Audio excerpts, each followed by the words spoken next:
When you are studying any matter or considering any philosophy, ask yourself only what are the facts and what is the truth that the facts bear out. Science is more than a body of knowledge. It's a way of thinking, a way of skeptically interrogating the universe. If we are not able to ask skeptical questions, to be skeptical of those in authority, then we're up for grabs. In all of science, we're looking for a balance between data and theory. You don't have to delude yourself with Iron Age fairy tales. The same spiritual fulfillment that people find in religion can be found in science by coming to know, if you will, the mind of God. The real world, as it actually is not evil. It's remarkable. And the way to understand the physical world is to use science. There is a new wave of reason sweeping across America, Britain, Europe, Australia, South America, the Middle East and Africa. There is a new wave of reason where superstition had a firm hold. Teach a man to reason and think for a lifetime. Think for a lifetime. Welcome to episode 2 of Freethought Friday. We're still here. Absolutely, yeah. So far, so good. So, Freethought Friday is with your hosts, Robert Coyle and Ciarán O'Flynn. Hey, how are you doing? In this episode, we wanted to talk about a number of things.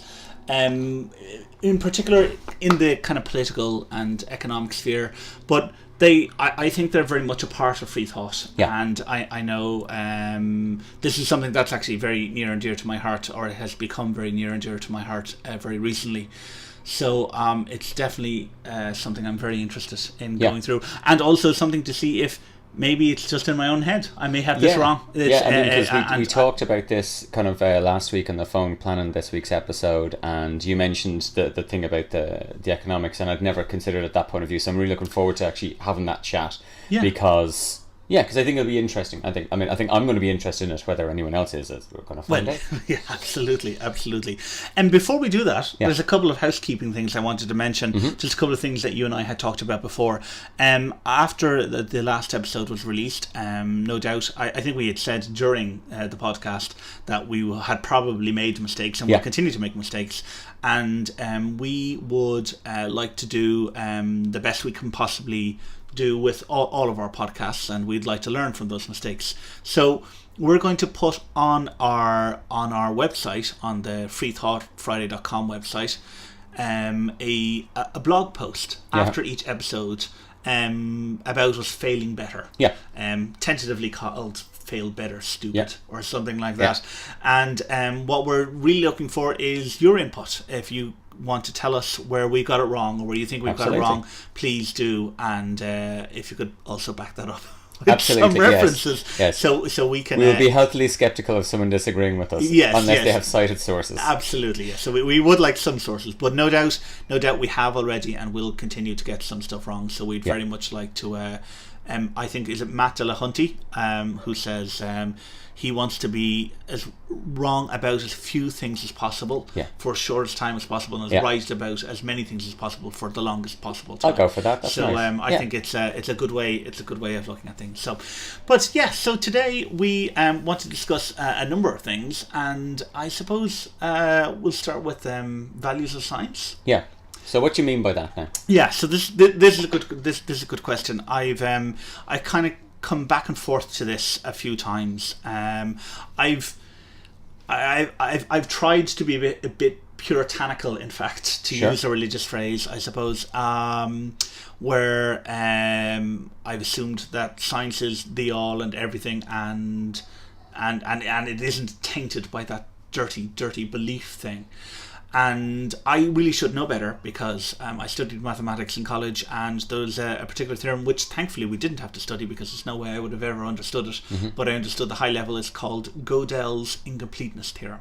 Right. And Gödel was a very, very brilliant mathematician and did a whole bunch of things with sets, and we're not going to go into that. I've seen that terrified look on your face. I'm sure I'm thinking of something else entirely.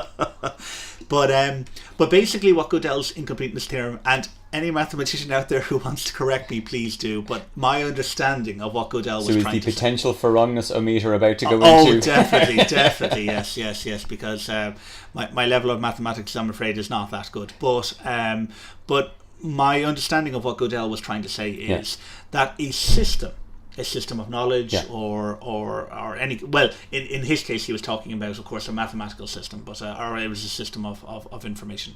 But a system can either be complete or it can be consistent, but it can't be both. Because if so by consistent we mean it's logical, it's rational, it follows one step follows from the other, which we all know that's what mathematics is about. And complete means it describes everything. Right. And that would include itself. Okay. Now, the problem is, if you have a system that is consistent, but then is also trying to describe itself. Yes, and of course, so you get into an infinite loop then at that point. Absolutely. You start getting self-referencing paradoxes. And so Gödel proved mathematically that you could not have a system that was both complete and consistent. It could only be one or the other. And so mathemaicians tend to choose... Is this and again, like... and there are many variants of this in other disciplines. Not knowing, having just literally scraped a C in my honours maths and stuff like that, many years ago and stuff. This strikes me as this is quite similar to the observer effect in quantum mechanics, which is that something can be many things potentially in a probabilistic sense. Yeah.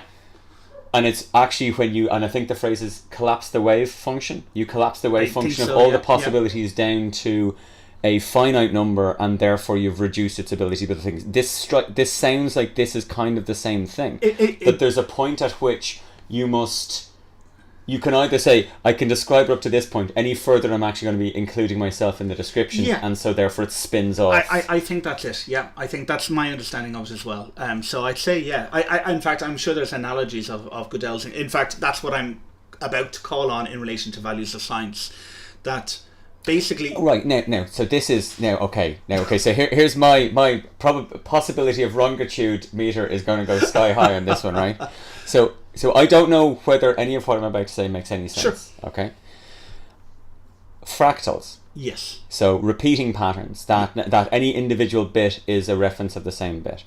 And I keep on not knowing anything about science or about maths, which is how all the best theories started. I know nothing about any of this. But please allow me to express an opinion very strongly anyway. Sure. What I see, and I saw this on an episode of Mythbusters once, right? And it was the one with the jet engine, and they were driving the cars across the jet wash of a 747. And at one point, I think they had to like go to Mexico or somewhere like this to do it, because it was like, no, there's no way you're doing this near our airport, mate, no chance whatsoever. So they're doing it, and at one point a bus gets pulled across, and the bus is just... The metal of the bus reacts exactly the same as the sheets my mother used to put out in the line to dry when I was a child. And I was just absolutely struck by how metal was reacting like linen, like cloth, in this amount of force. And what that made me think of was that, so the force always acts the same way on material, and there's a point after which the material is unable to maintain its own rigidity, and then it's just reacting with wind force in this way.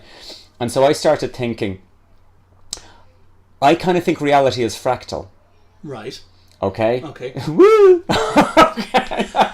This might be a little bit too free. Way out there. Okay. Yeah. So when I hear stuff like what you've just described there, which is this, that seems to be like, that is right at the limit of our understanding. That there seems to be a number of areas where, and even on the genome and stuff, where they thought it was just the gene sequences, it was just the nucleotide pairs, isn't that correct? But now they said there's epigenetics, and it's all about how it links into each other, and it nearly seems to that it functions more like a neural network of genetic message than a linear type of thing. And I keep on seeing the reflection or the pattern repeating at different scales. Now, of course, I'm on Facebook before coming over here today, and there was something on Atheist Ireland, and someone had said like, load of old bollocks, it's, you know, it's the whole like, what's big is small and what's small is big.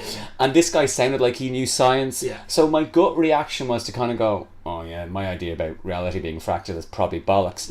But then I went, but maybe it isn't. Maybe it isn't. Like I saw a talk with Neil deGrasse Tyson, and it was the Isaac Asimov 2011 thing, and he's chatting to some bloke who, like, when I say some bloke, like some other massive brained PhD genius dude, like, you know.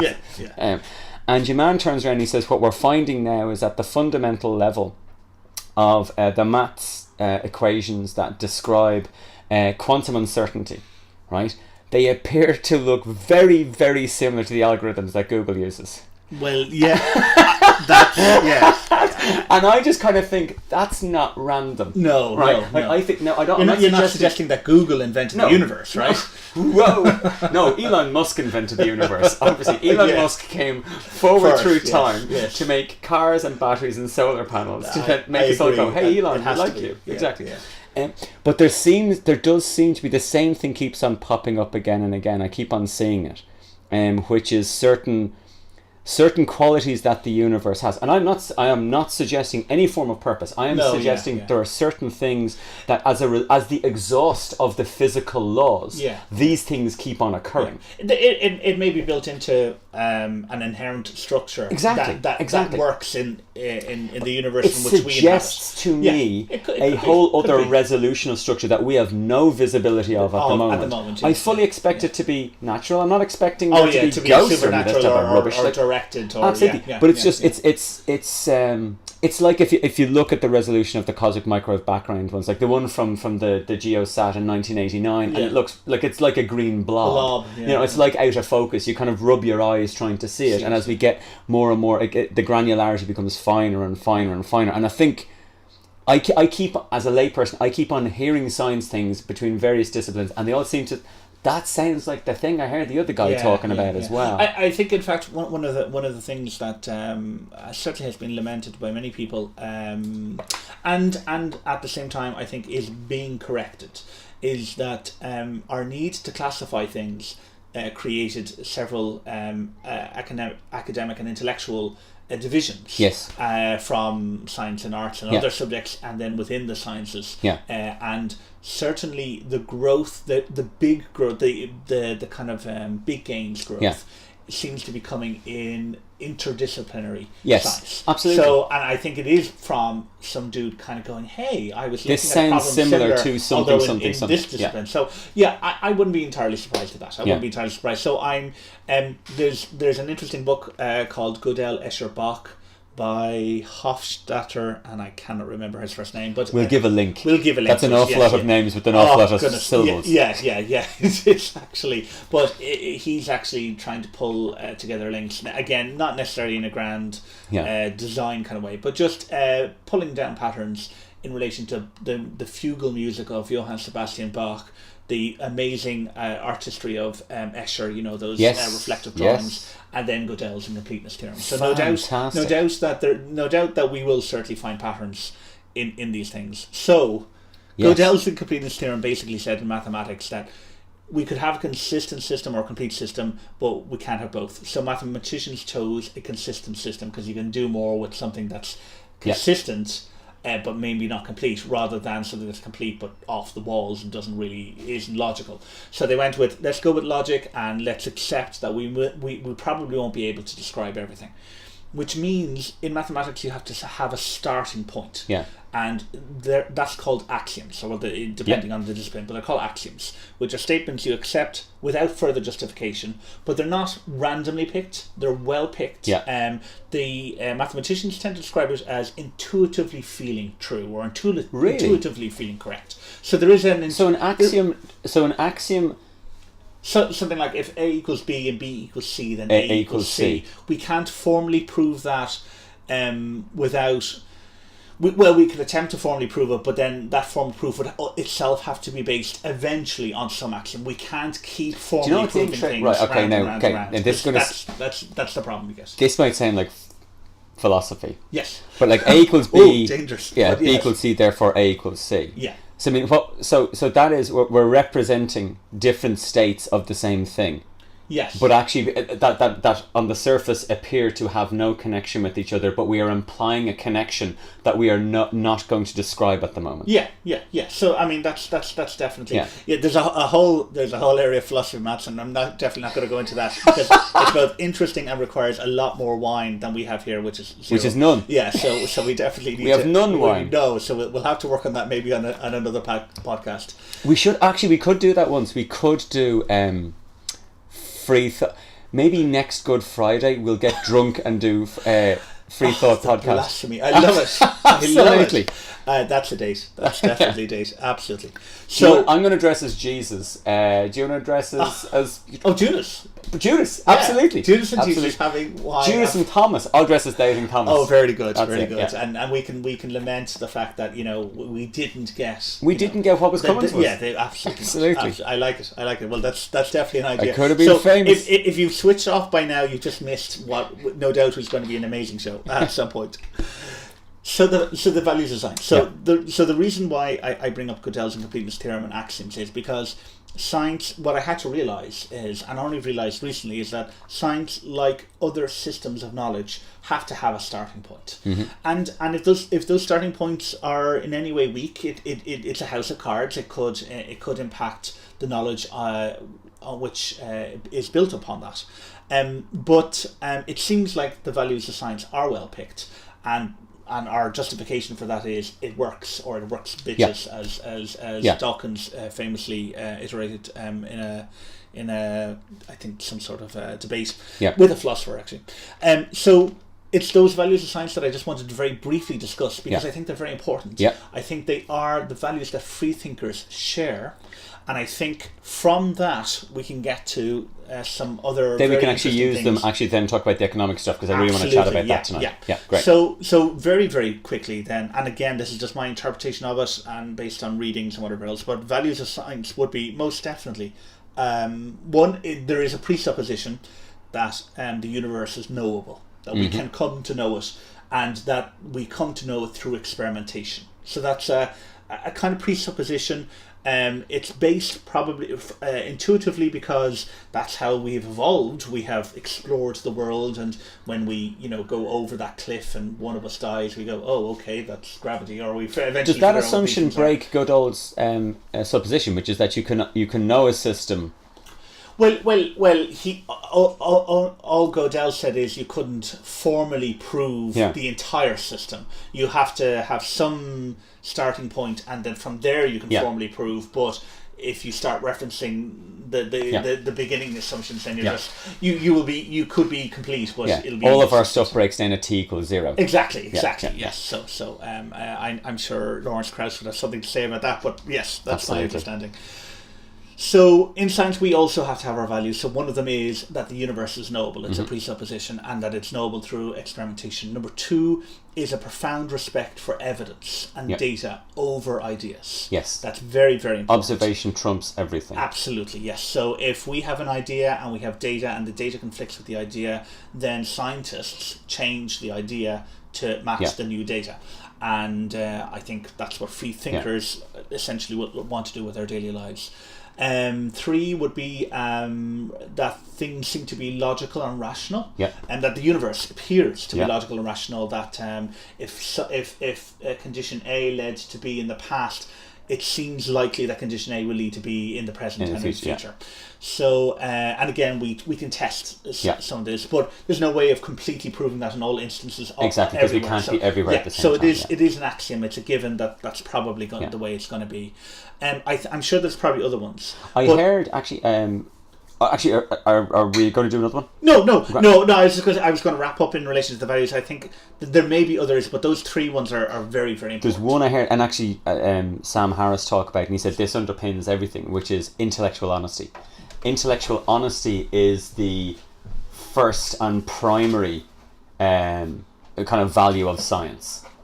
That logic, rationality. These are things that are not to be bargained away. Right. It's like you must have intellectual honesty. So if the facts are leading you a certain way, you must respect the fact that the facts are leading you a certain way, as opposed to jury rig something else. Absolutely. In fact, so that would be the confirmation bias one, and that we are all subject to it, and that we need to be made aware of it. And these are things that have developed in the scientific method, so there wasn't really peer review. Well, some people would argue, I suppose historians would argue that there was at the very beginning, but it wasn't as formal as it is today. But you're absolutely right. It's to try and keep the scientist who proposes the idea intellectually honest. I mean, today is the 1st of July 2014, and a recent big science story was the fact that they thought that they'd come across actual evidence in the cosmic microwave background radiation for cosmic inflation theory. But now it looks like that may not be in fact the case, and so having gone public, and there was this tremendous sense of fantastic, we've got evidence for inflation, which kind of would underline and would bolster up the Big Bang theory as make it more realistic that it may have actually happened. Now it looks like that evidence may in fact not be reliable. It may in fact have been, my understanding is, dust, which is just fantastic, that enough dust between the satellite, between the Hubble between WSAT and the background radiation caused these fluctuations in it. Right, but that's great, because again, this is showing this is actually how science works. Absolutely, it doesn't matter about the fact that they came out and they said we found it. They've also just come out and go, well, we were wrong. We didn't actually find it. That doesn't mean we stopped looking. It just means we didn't find it that time. So let's... Yeah, intellectual honesty. Very, very important. You're absolutely right. And all of these things, I doubt any of them have been formally proved or experimentally verified. Well, at least, again, not in a very formal way. We've done it intuitively. We've done it simply because for the last 400 years it's worked. Does it guarantee that it'll work for the next 400? No, it doesn't. But it's working so far. It seems to have benefited us, so we're going to keep going. Which is really, if you think like in a universe without a driving force, a purpose behind it, it's the only logical sense to make, which is observe the universe. And because if you see something happening, like if the tide comes in every single day, it's logical to assume the tide will come in tomorrow, providing the moon is still up there. Absolutely. If the moon is still there and the tide doesn't come in, there's something going on. Absolutely, yeah. So these are values, and we do think that they make sense when put together, and they form the scientific method, or at least they're part of it. They're maybe not all of it, but they form the key parts of the scientific method, and I think very much they form the key parts of the way a free thinker ought to look at the life, the universe, and everything. And included in that, I would definitely say, is politics and economics. In fact, I think it's very important that we should apply to those things. And because there's something I want to talk about in relation to. Oh, good. This is the economics bit. Fantastic, I think we can get in that. I was going to have a chat about discussion versus debate, but this is a semantic thing. Which I'd rather talk about the economics. We can come back to that. So. I was going to say I have a bone to pick with atheists. I'm an atheist, and no doubt people will have a bone to pick with me on this, and I absolutely could be wrong on this. So I would like people very much to listen to this with their skeptical hats on, and pull me up. You hope you're wrong, nearly. It sounds like you hope you're wrong. Well, to a certain extent I do. But I have noticed, and I was going to say I noticed a pattern, and that also is false. I have seen some isolated incidents of what I'm about to describe, and they concern me a little, not massively, but I have noticed they have occurred, and I want to. Maybe it's not that prevalent. I think it might be a little bit more than I wish it was, but anyway. Atheists in particular are very good, at least when I watch them online and talk to them, at knocking the hell out of Christians, fundamentalist Christians, or indeed whatever religious apologists, perception of reality, especially in relation to spiritual matters or whatever, especially when they're not kind of following the kind of values that we've just discussed of science, where they're kind of ignoring the evidence, or they're just leading to conclude they're being intellectually dishonest, which certainly doesn't happen all the time, but it does happen with some. And have you got a specific, for instance, that? where atheists might do this with... Is this something you've seen recently? Oh, it's not something I've seen recently. I suppose it's something I've seen on videos quite frequently. Let me see if I can think of an example where... I can't actually, none is coming to my head to mind at the moment, but it would be the kind of instances where a Christian would say, it's almost like do as I say, don't do as I do. They would say, actually a classic one would be everything has to have a cause. Yes. And then you say, well, what about God? And go, well, everything has to have a cause except for God. Yeah. And so they have this special pleading. Yeah. And there's no reason why there should be... in fact, Carl Sagan beautifully debunks... Well, debunks not the right word, but handles this by saying, well, if you think that an all-powerful creator that always existed created the universe, well, why not save a step and say, well, the universe always existed? So a little bit more logical and rational based on what we do know and evidence.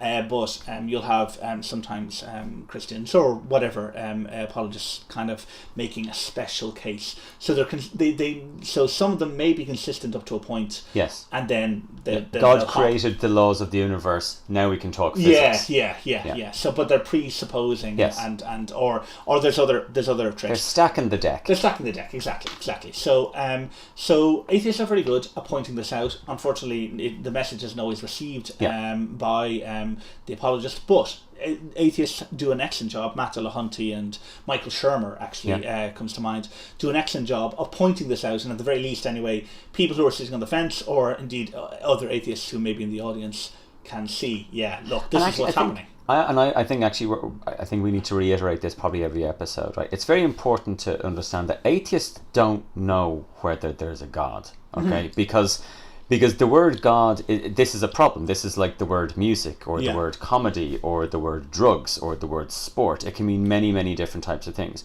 What we can say with some degree of certainty is this: an interventionist God who may be outside of our sphere of measurement, coming in and interacting with our universe, i.e. moving, as Michael Shermer says, stirring the particles. Yeah. We found no evidence for that. We have found no evidence for that. Now, if you want to define God as love or the theory of gravity or whatever, then that's grand. That's absolutely fine. But when an atheist talks about no evidence for God, they mean no evidence for the biblical God. Yeah, the biblical and they're specifically referencing the biblical God, an interventionist being that created the universe for some purpose that we have no idea what that's for, but it will all become obvious to us when we're dead. Yeah, that's the one that we have no evidence for. Absolutely, yeah. In fact, I think you very accurately described it as the kind of God where if you pray to it, they would change things, so you have the ability to affect them.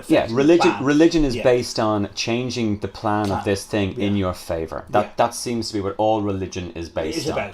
This God is open to persuasion. Yeah.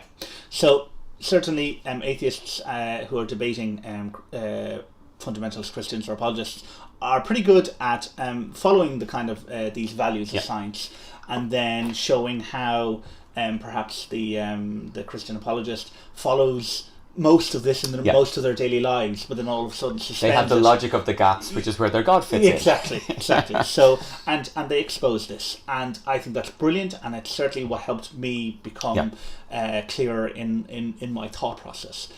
However, I was going to say there's a but coming up. There's a but. However, what I have seen a few times, as I said, because I'm loath to actually call this a pattern. I was calling it a pattern before, but seeing something twice is hardly a pattern, or three times or whatever. And I can't think of more examples than that. So, but anyway, I have seen in a few instances where certain ideas are brought forward then to perhaps a person who is an atheist, and they're an atheist in relation to spiritual matters, supernatural matters, but then seem to fall into some of the same, as Shermer describes it, and I think he's guilty of this.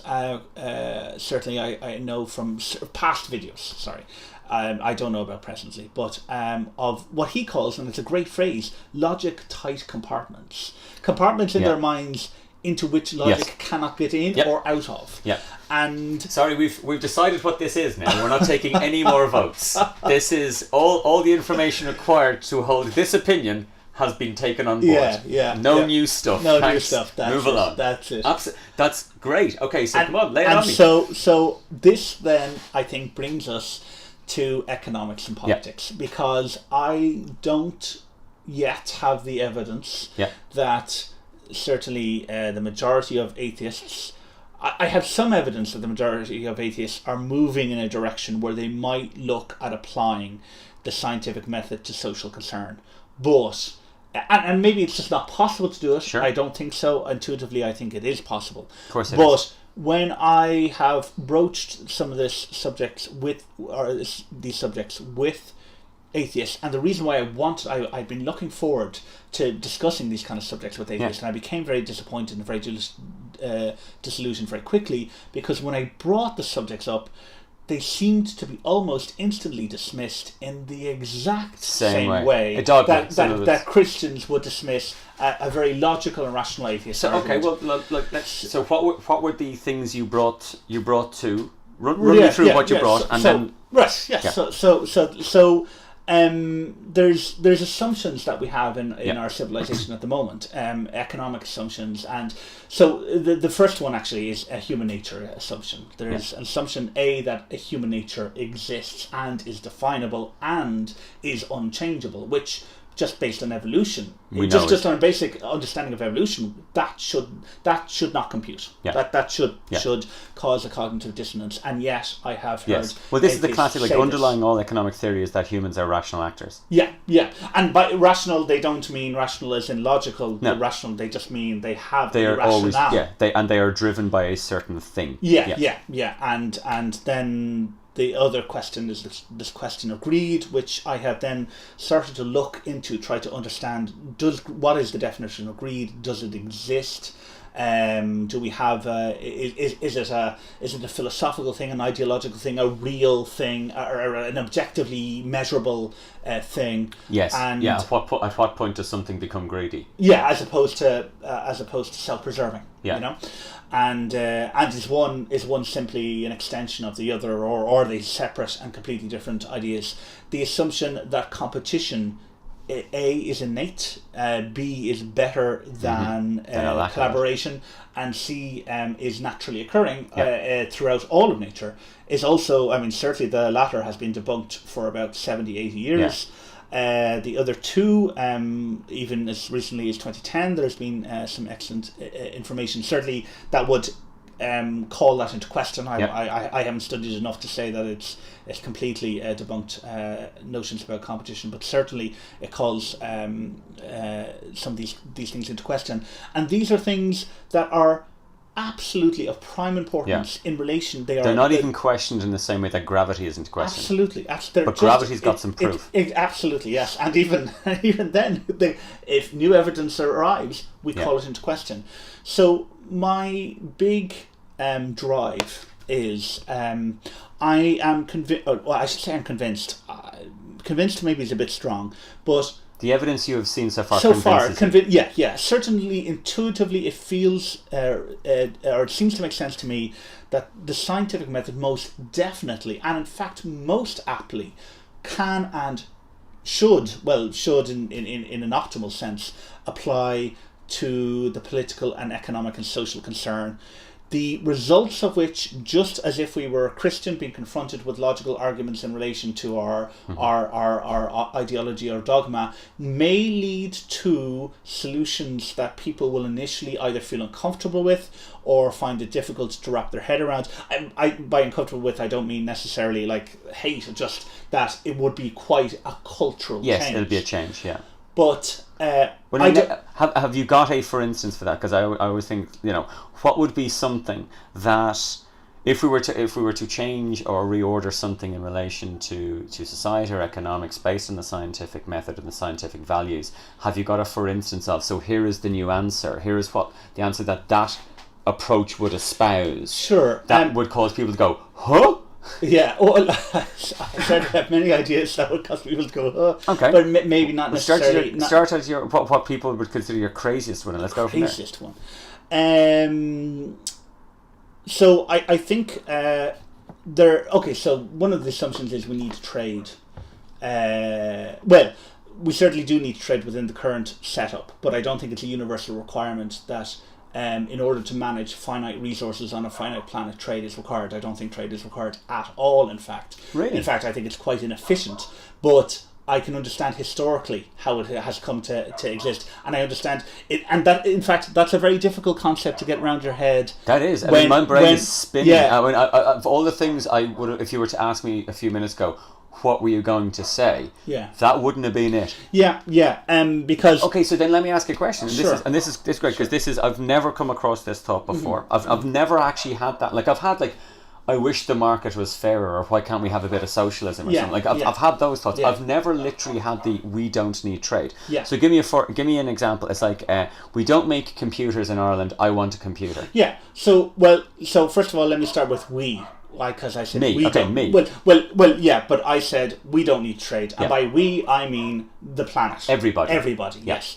The reason being is that and this only works at certain points in history, and I think we have reached one of those points. Right. I'm not sure we really could have made something like this work beforehand. Ah, right. So you mean it's time? You're not talking about. You're not suggesting. You're thinking. Excuse me.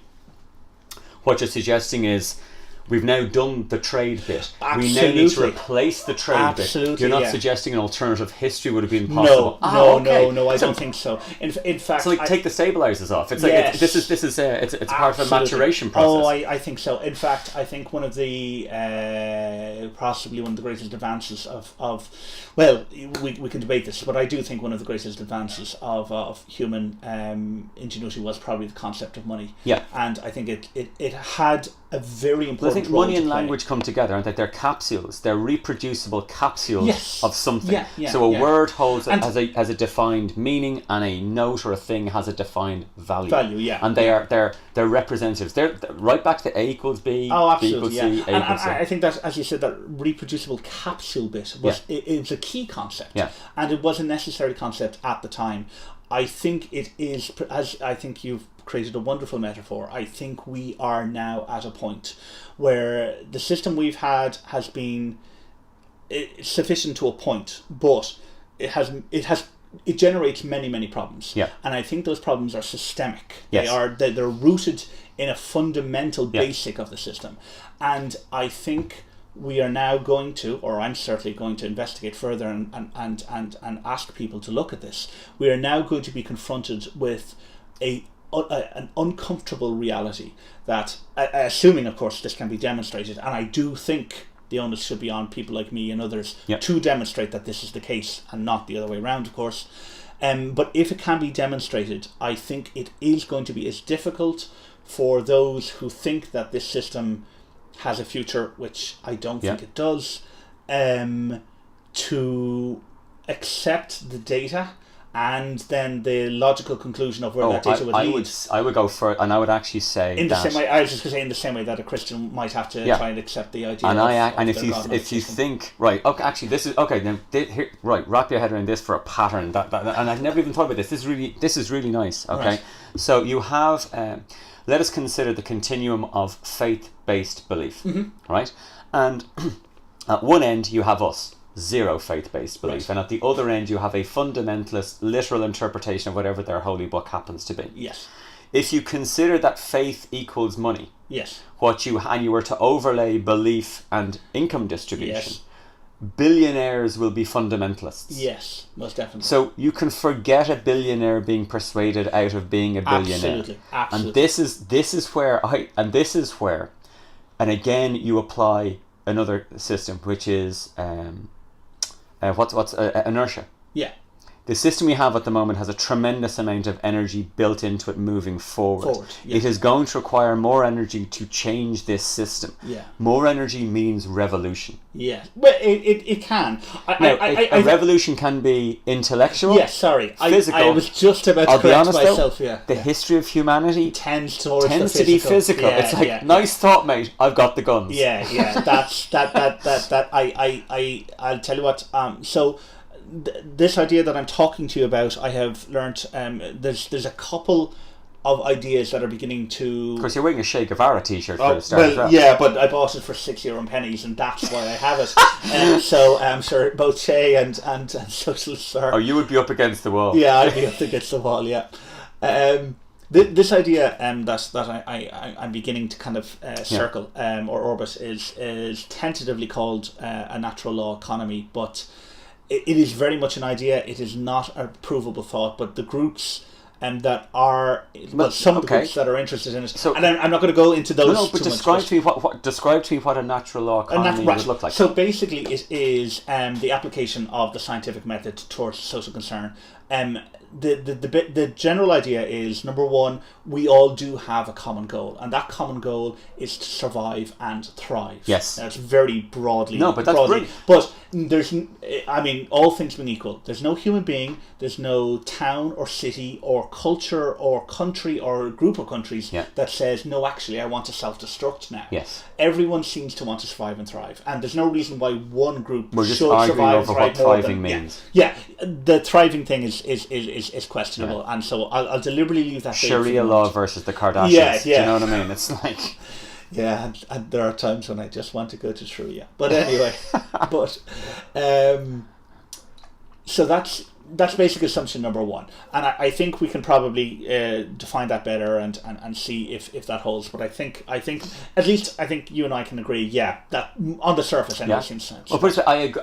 All of those words sounds lovely. Give me for example how this might work. Pick something.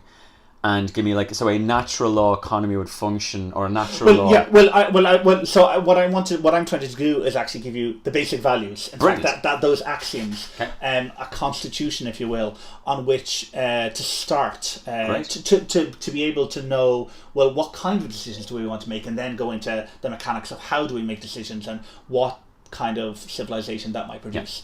So. That's basic assumption number one, but I think again intuitively that seems to feel right. Number two is we can't survive without the planet. Yes. And if we not yet. Not for a foreseeable time. Not for a foreseeable. Yeah. At some point, I certainly hope we most certainly will be able. But we need a couple. It strikes me that we need a couple of more centuries than there appear to be available to us at the moment, given what we're doing. Exactly. Yes, I am greatly hopeful that we will eventually be building our starships and going out into space. But for now, the planet can most certainly survive without us. The planet is not in danger. The life support systems as they currently exist are in danger for us, but we need the planet. It doesn't really need us, but we would very much like to stay around. So the second basic assumption is if we want to survive and thrive, and we need the planet, then the civilization at its bare minimum has to be sustainable. That is, it must live within the carrying capacity of the Earth. Yes. And this seems like an absolutely fundamental basic in order to achieve that first one. And so if these are then the two assumptions that we have to, we all want to survive and thrive, and we absolutely have to have a sustainable civilization, then the question becomes, okay, how do we build a civilization that is sustainable, enabling everyone to survive and thrive, whatever that means? And the proposal is that we want to apply the most optimal solutions. So we want to figure out what that thrive thing means. Well, we want to apply the most optimal solutions. And we have, and so they're optimal solutions to technical problems. So they're not ideological problems, they're not even cultural problems, they are actually technical problems. How do we feed, clothe, house, educate and care for every man, woman and child on the planet in a way that is sustainable and allows us to survive and thrive? Yes, this is the issue that Sam Harris talks about in The Moral Landscape. Which is coming to a very basic. This is how about we all agree we're going there. So the argument that proponents of a natural law economy make are, well, we actually already have the means of determining the optimal way to achieve goal X through metric 1, and that is the scientific method. And while there is discussion in the scientific method when new ideas come up, there is not this false duality of there's not. Well, I'm sure there are conservative, liberal scientists, but not in the political sense. There are certainly people who will be more cautious and people who maybe throw a little more caution to the wind. But in the end, scientific consensus is not like public consensus. It's not based on opinion. But there's no ownership. Exactly, there's no ownership either of ideas or of direction. Yeah, and as you were talking, I mean, like what you get is you get the the glory for being the first to recognize something in science. But that's about it. But Einstein didn't make relativity. No, he just spotted it. He spotted it and said, "Hey, look at this." Higgs didn't invent the Higgs boson. He spotted it. Absolutely. And so the point here is, we should be building our civilization in the same way. And if we want proof that this works, proof might be a bit strong, but if we want some general indication, then look at the last 400 years of science. They have had a single goal, which is to know the truth of the universe, small goal, but they have all generally progressed in the exact same direction. They managed to do it without the internet. It is cross-cultural. Yeah, it's it cross-cultural, speaks a common across language. time. Yeah. And the agreement, there isn't American science and Western science and Eastern science and Muslims or Islamic science or conservative science or social science. There's just science.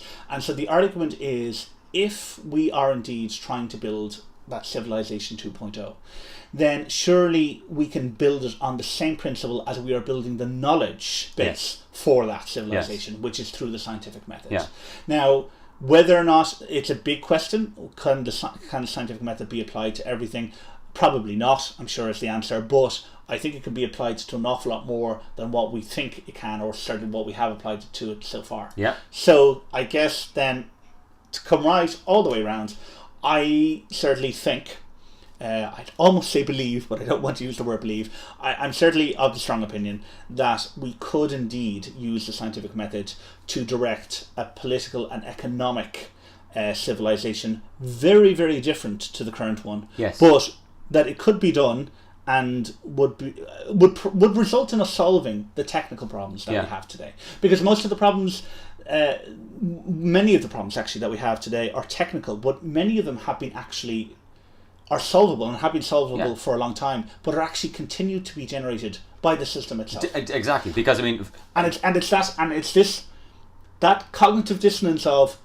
So what I was saying at the beginning was, I do see very socially conscious atheists, and it doesn't surprise me that they're socially conscious, because they're environmentally conscious, because they are logical, they are rational, they are seeing the data, and it seems to make sense. But then the compartmentalization starts, and they may be libertarians, or they may be liberals, or socialists, communists, or free market exponents, or whatever. And like with the apologist, they seem to have created a logic type compartment around this. I have bought into this way of thinking in regards this subject, so therefore I am committed and I am somewhat not open to new ideas. As you said, those exact same words in relation to the apologist. I think that many of my atheist brothers and sisters tend to do this. Now, my fear with me, and this is my caveat, and this is where you can pull me up on this, is I know many people have said it. I think Richard Feynman has said it, but I know Tim Minchin has said it, has a song about it, that your brain can be so open, or that your mind can be so open that your brain fall out. And I am wary that there's a definite confirmation bias here. I would love this to be true, and I would love this to be right. I do intuitively, as I said, think it is, but the onus is on me and others like me to clearly demonstrate that it is, and we have not done that yet. But these are the ideas anyway. And but that's, I would think. So I think a scientific approach to solving actually our problems is possible, but I think we need to question concepts like trade, exchange, access equality and access restriction, and human nature, the concepts of greed. I'm not saying that all of these things are right or all of these things are wrong. I want us, in particular in the atheist community, in the humanist community, and the Freethought community generally, I want us to start. I think the discussion should be started by us. Because we are in the right place of mind to be able to at least ask the questions honestly, and we should not be afraid where those answers lead us. And if the answers lead us to, nope, this is what we have, is as good as it's going to get, and that's it, fine. I don't think that's what's going to happen. No, but and I refuse to stop thinking about a problem just because someone says this is the best. I agree. Like that's what I don't. Yeah, that's what we accuse religious people of doing. Absolutely, yeah. So I mean, I don't think we'd ever come to that conclusion. But if someone was able to demonstrate, I've been looking at this idea for the last 2 years, and it's been occupying so much of my waking thoughts, and so go out on a limb here now, Yeah. and with all of the caveats and stuff like this, and just take those all as read. So Sure. so it's like as Mulder said, like you want to believe, right? So what do you want to believe? Right. I suppose I want to believe that it is possible to apply the scientific method to actually solve these problems, and if the suggested solutions that I have encountered so far are correct, it would mean probably effectively an end to money, trade, political parties, and in fact representative democracy as it currently stands. What they'd be You just get rid of the representative bit, wouldn't you? You'd keep democracy, you just get rid of the representative bit. It's interesting because for a little while I was getting a little bit worried because it was beginning to affect one of my precious beliefs, that the idea didn't seem particularly democratic. And what I realised is it is actually the ultimate democracy, but in a very, very different way.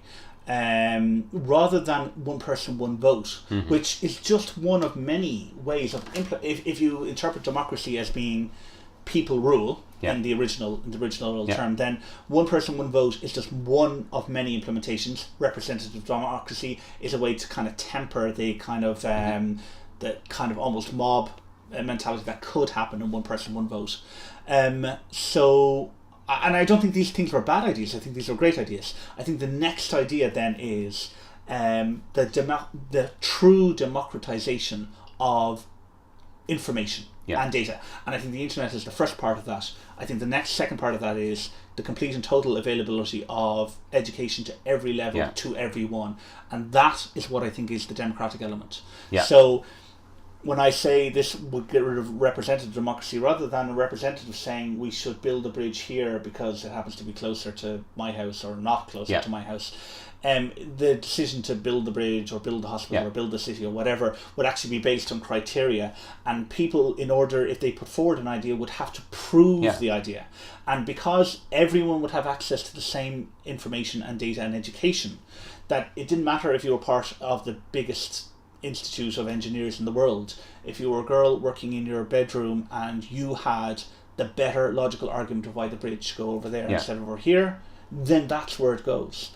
And that is actually so there's no vested interest. No.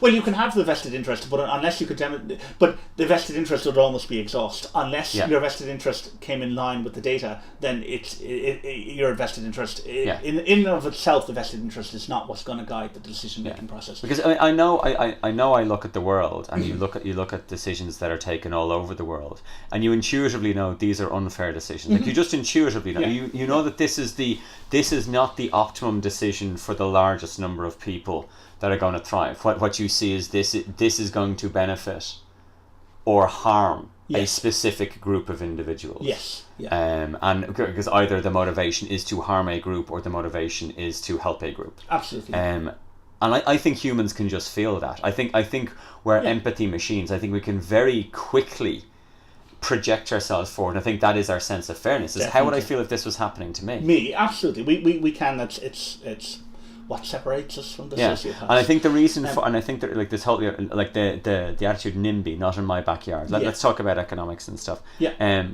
So let's say a new incinerator. Let's say a city needs a new incinerator, and obviously the places where we've just had this recently in Dublin, the place where it's possibly going to be, and all the residents there get up in arms like, well, who the hell wants to live near a sewage works? Who does want to live near a sewage works? So how does, and I think those residents always feel they're not going to be listened to. And the decision is not being made with them in mind. There are other criteria at play, and their opinion is not being considered remotely. And it certainly seems like the reason why the Poolbeg incinerator didn't go ahead wasn't down to a great flood of democracy. It just happened to coincide with the fact that someone involved in it seemed to have a whole bunch of power and the great. That's my reading of it. No, it is, and unfortunately, it's like the right answer came about, but for the wrong reasons. Yeah, and this happens so often in our current civilization. But that is held up as justification for a flawed system working. Yeah, and then all the shitty things that happen is like that's considered collateral exhaust. So and I think the ratio on that's wrong. Yeah, I completely agree. In fact, I want to bring up a phrase here that I've relatively recently learned. It's from a guy called Stafford, who I will again not get into because it's just a whole other bunny rabbit trail. But he's a very, very smart man.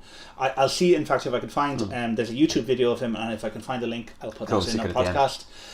But he has this phrase POSIWID. POSIWID. POSIWID.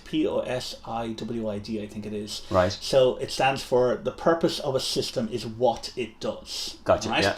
And this is just a very simple phrase, but actually I think quite meaningful. So what this means is that you or I or whoever who designs a system or uses a system or is part of a system may expect the system to do certain things. Yeah. But the purpose of the system is actually what it produces. Yeah. So if we are living in a system that produces entrepreneurs and innovators and war and drug abuse and poverty, then the purpose of the system is to create entrepreneurs and war and poverty and all of these things. Absolutely. And they're not aberrations of the system. Yes. It's just our understanding of the system is incorrect. But the system is doing exactly what the system is supposed to do. And actually economics is going through a kind of a rethink, because there are, let's say, the commandments of what would have been previous economics, like Keynesian economics and stuff like that. Well, actually, we're coming out of what is it they're called, the go-go boys?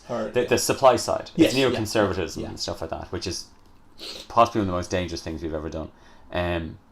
We certainly are coming out of it. And it seems that the economic system we have at the moment, like, it just isn't working. It just isn't working. Well, it is working, but it's not. It's not doing what we wanted to do. No, but it's not, exactly. It's not doing what the vast majority of people who said it was going to do would do. Absolutely, absolutely. So it's working for a very few people, and it's working 1% or 10%. Spectacularly well. Yeah, well, for them, absolutely. But for everybody else, but it wasn't designed to do that. Absolutely. So therefore, by POSIWID, actually, we were just lied to. Absolutely. Or this wasn't anticipated. Absolutely. Yeah. And I'd go for that. And on that, and lied to, I want to just very quickly then digress into.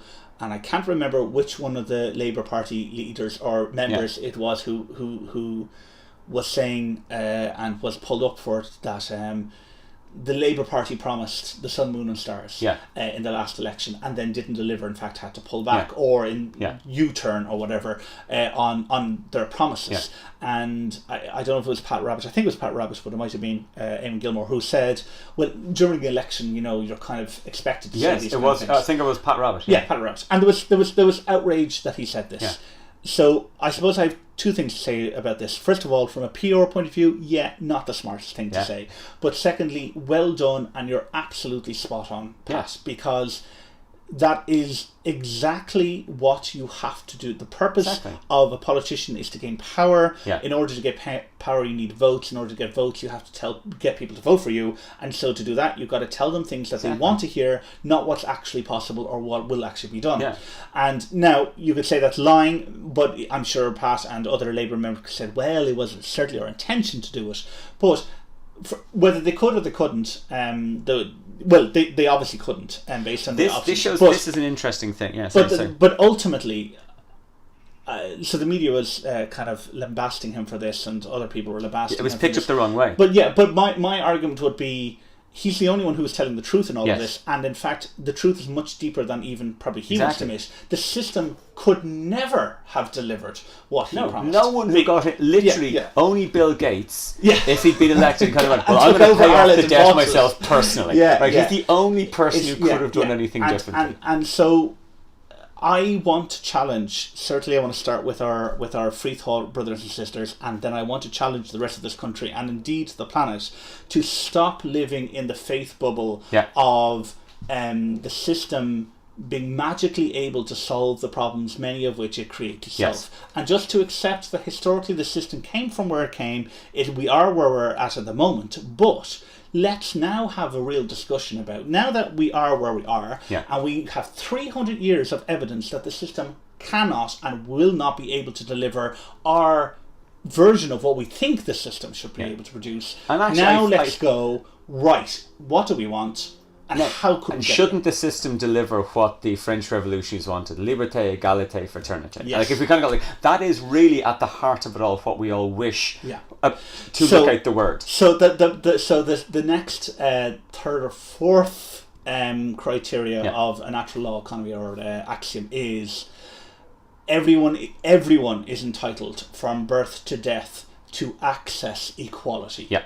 And this is based on psychological and psychosocial research. Yeah. It's not. It most definitely it does coincide with the very empathetically, intuitively good notions as liberty, equality, and fraternity, and it's most definitely wanting to encourage that. But it has its basis. It has its basis on when people do not have access to the same resources or services that others have access to, then you immediately are now in a position where problems are going to be. And can I go even deeper than that and say, actually, biology and genetics specifically demonstrate conclusively we are all the same. Yes. We actually have physical evidence that would stand up in court that says we are the same. same. In fact, it has been demonstrated in many cases.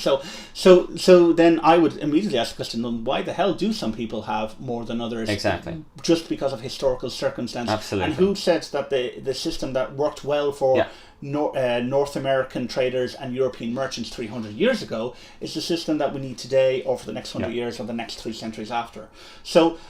This is not a call to revolution or change. This is most definitely a call to question everything and see what we get. And as I said, if we can show through evidence and data that what we have is as good as it gets, I will accept the evidence and the data if we can demonstrate it. But so far what I've read and so far I've seen, and it's only a fraction, that's nonsense. This system that we're in, unfortunately, in many ways, is as faith-based as the religion system that we were in politically only 100 or 200 years ago. Do you know what's worse is actually its evidence is lousy because it uses economic modelling to back up something. And what it said, and actually it's the complete opposite to the scientific method, because it looks out at the world and goes, well, the world is completely screwed. But that's not down to our economics. That's down to something else. So they kind of go, observation is meaningless. Theory is everything. Yes. And so I don't think there's any need for that. If my assumptions are right, the problems are technical and we should be able to evaluate them technically and understand. So one of the things that I wanted to just touch on at the very beginning was discussion versus debate. And as I said, this may be just semantic trickery on my part and it's not intended to be so. But I have this maybe naive notion in my head that scientists don't debate so much as they discuss. And by that I mean is if two scientists who seem to have different opinions about something closely examine, they would be more willing to sit down with each other and try to figure out why there's a difference, why there's a gap in their understanding of apparently the same thing. And what they usually end up finding is, you're assuming X, Y, and Z, and when you do, your solution is actually correct. And I'm assuming A, B, C, and when I do, I think I can prove that my solution is correct. And then both of them agree now that if you use X, Y, Z, you go here. If you use A, B, C, you go there. And so that's why, to me, it doesn't seem like scientists debate. It's that they discuss and they understand. And if that is the case for very complex things like the beginning of time and space, I do not understand how it could not be the case for the production, distribution, supply of resources, power, all of these things. And so if that is the case, then the only reason to me it seems that we are doing things the way we're doing them now is the same reason why politically in the past we were doing things religiously the way we did in the past. Let me ask you a question. Culture and history. Because one of the issues, and I mean, like one of the issues you always come across with talking like this is that you can be accused of, like, you're talking about a utopia and that world could never exist. Which is one of the first criticisms that's usually thrown out there. Exactly. Yeah. So I'm going to put forward a way to get around that one, to neatly sidestep this. Sure. And it's this.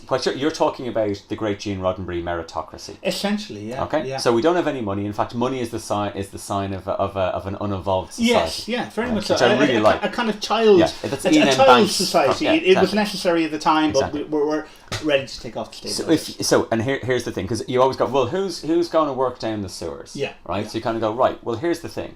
Yeah. Would you work 1 hour a month down the sewers if you got to do what you wanted for the rest of your life? Absolutely. Yeah. Because you're right.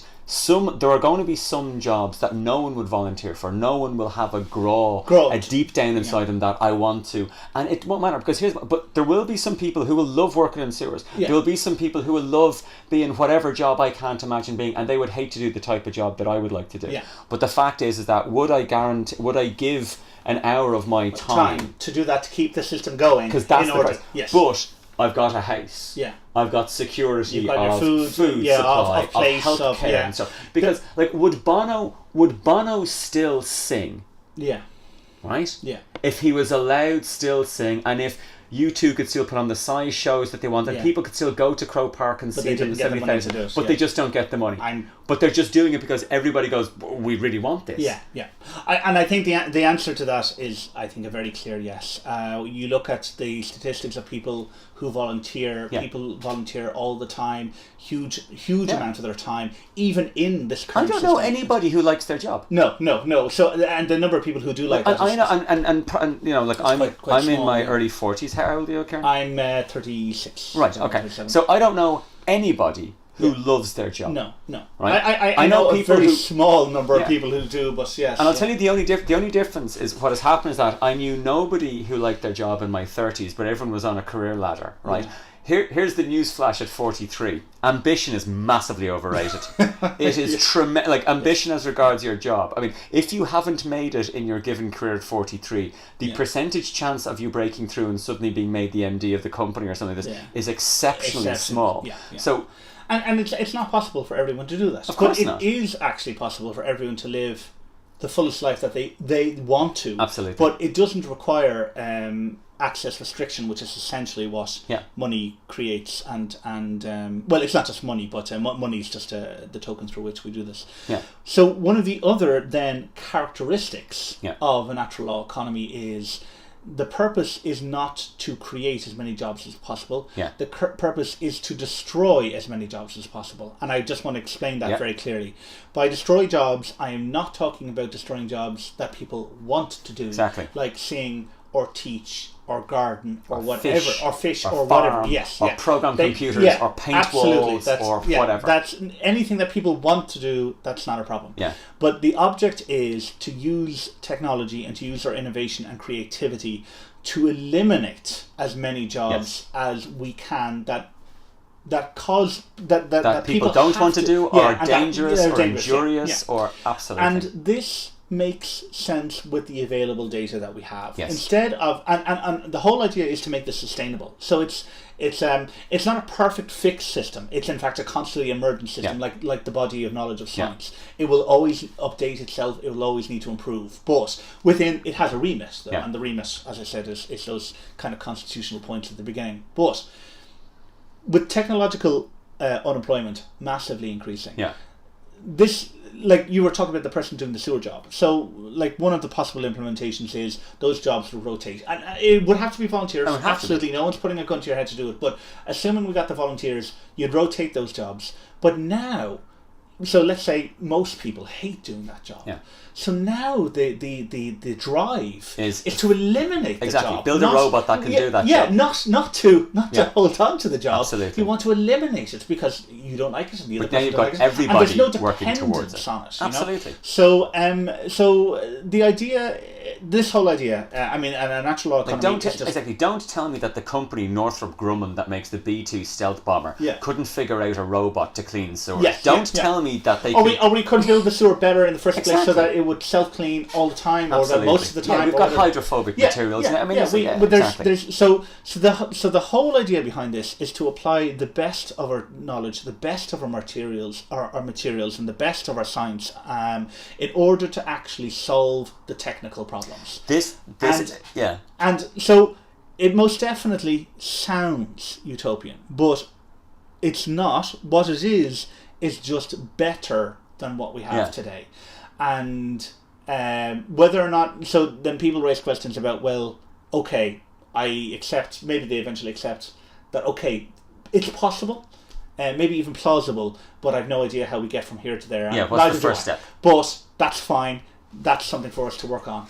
But I actually think the first step is actually to get people to start thinking that, or to at least realise that, first of all, there is a disconnect. There's a problem here between what you assume society should be doing and what society actually has and can and is limited to doing. Like it's fascinating when you bring it down to politicians' promises, and even just the phrase "politicians' promises" is loaded with meaning. It basically means don't believe them. I mean, it is a warning sign. It says here comes bullshit. Like that's actually what a politician's promise says. That's why we have that phrase for it. So people know that politicians lie for a living. And the reason politicians lie is because, as you said, they can't afford to tell the truth. It's not that they want to lie.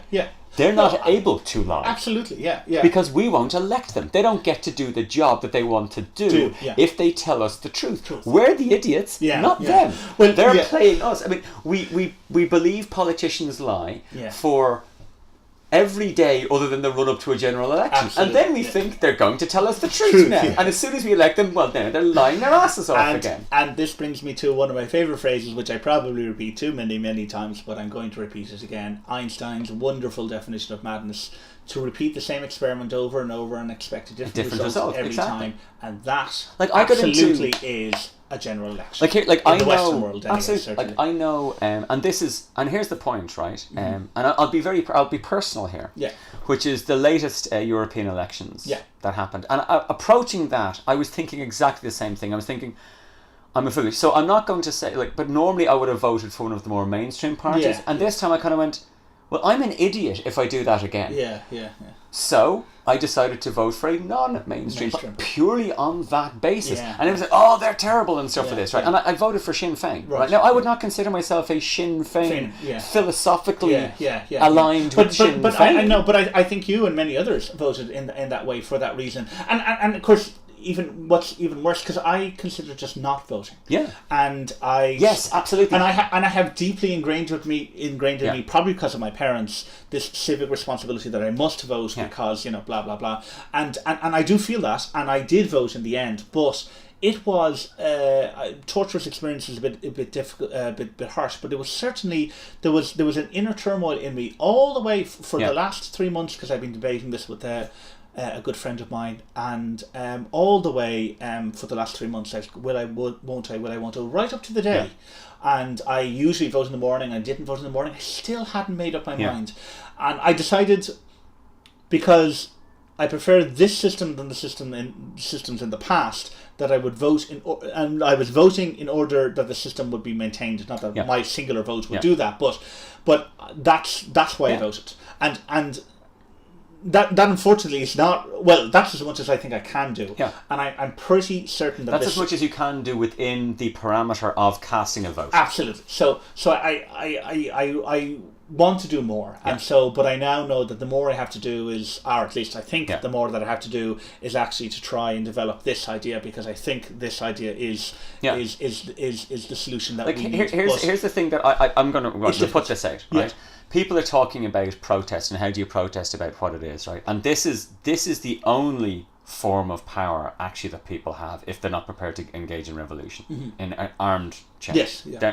The only thing you've got left is your power as a consumer. Because we know that demonstrations don't work. I mean, what was it? 100,000 people walked through Dublin City in 2002 to protest about the Americans landing planes in Shannon, and we had 50,000 people show up in London 2 weeks ago to talk about austerity. It wasn't even picked up by the TV and stuff like that at the time.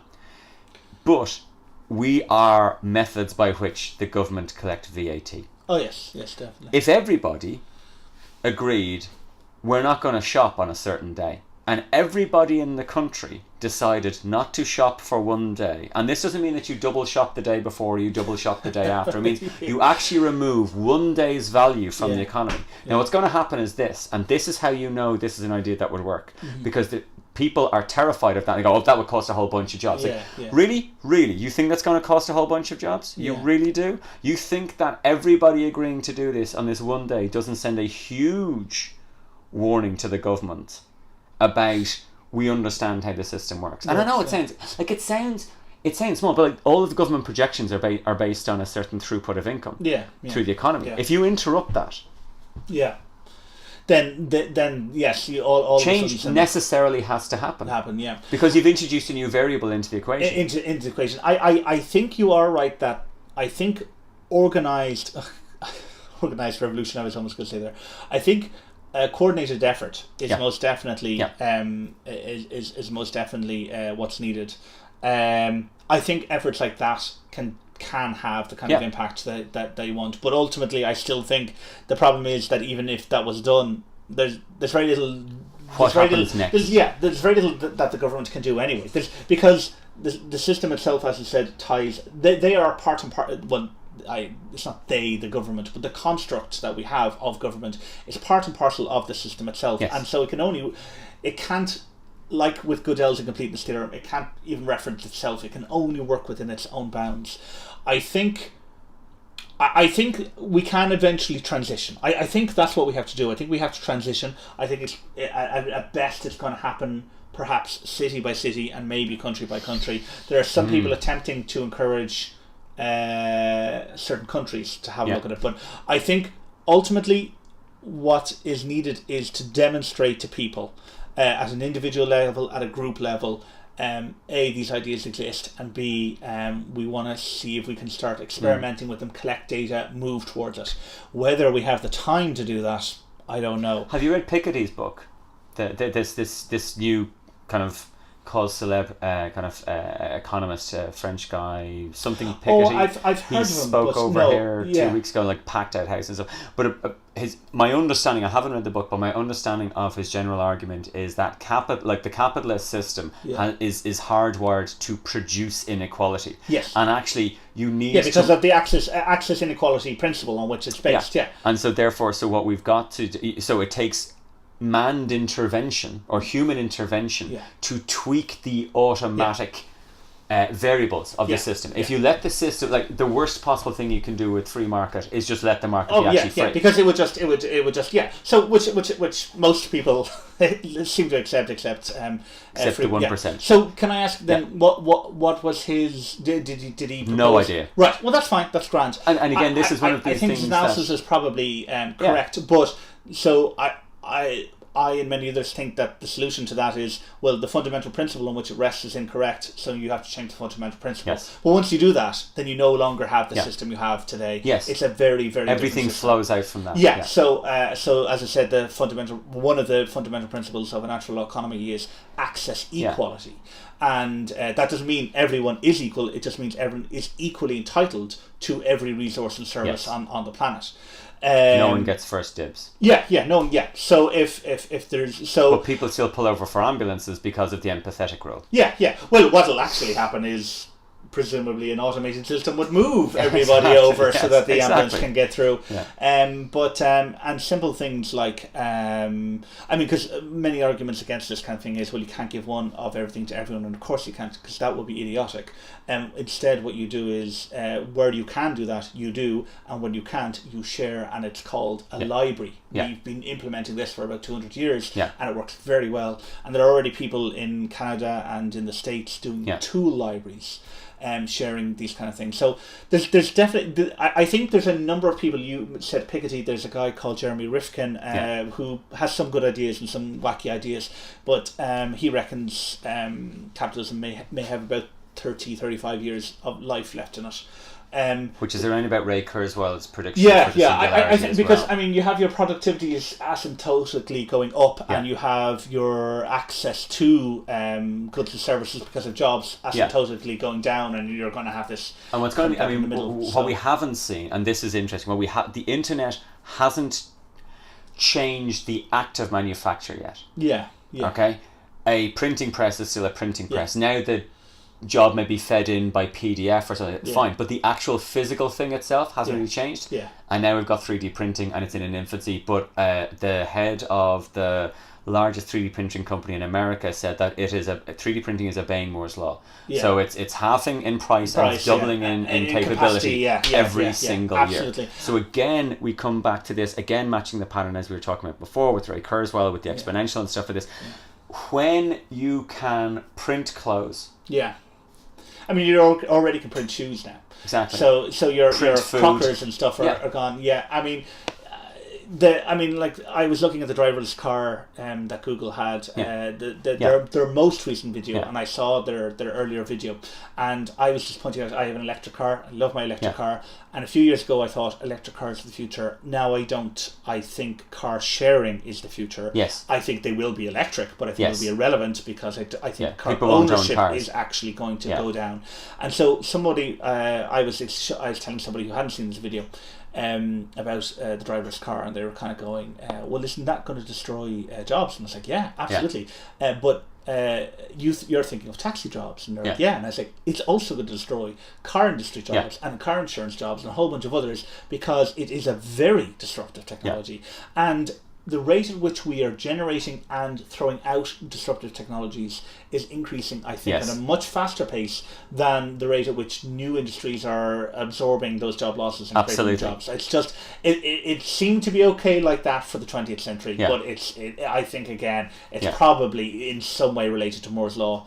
And so, again, I'm not asking right now, I'm asking fellow freethinkers, let's have the conversation, and let's all of us, be myself included, be aware of our confirmation biases, that like our Christian and other religious brothers and sisters who have their preconceived notions and logic tight compartments, we also still have ours, but we are in a better place to note that we have them, and be critically or positively accept criticism from each other, that, hey, oh yeah, you know what, I think you're right, I am thinking about that in this rigid way, maybe I should think about it slightly more.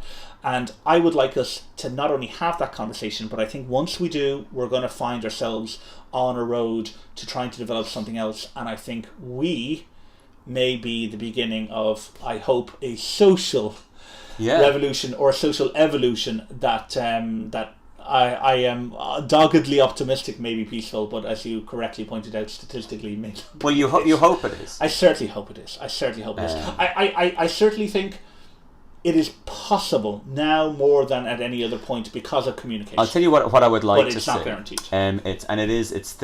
What I would like to see.